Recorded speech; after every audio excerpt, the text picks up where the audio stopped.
believe you can move the highest mountains, cross the greatest oceans, and walk across the water, You feel defeated, falling on your knees and looking up for some... À l'instant où se pose la question aujourd'hui des réformes de notre Église, en l'occurrence la question de savoir quelle vie pour l'Église demain aujourd'hui, je pense à mon avis que cette question soulève encore une autre question qui est de savoir quel est le rôle du jeune au sein de notre Église en réforme.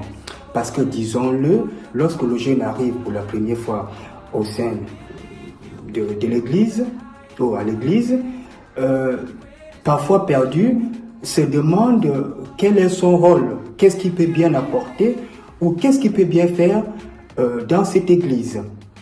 Et cela appelle pourquoi pas la mise en place, n'est-ce pas, des structures ou des groupes de réflexion. Des groupes de réflexion, il en existe bien évidemment.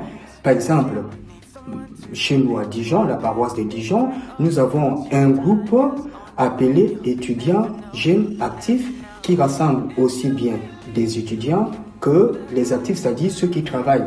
Et sous l'encadrement du pasteur Marcel Mbega, nous nous réunissons et nous débattons sur des questions aussi bien sociétales que religieuses, où chacun peut librement donner son avis, sa pensée ou réfléchir, et cela permet à tout un chacun de se sentir utile et de s'impliquer de façon active et effective dans l'œuvre de Dieu. Donc du coup, de telles initiatives doivent être encouragées, et surtout lorsque nous parlons aujourd'hui des réformes de notre Église.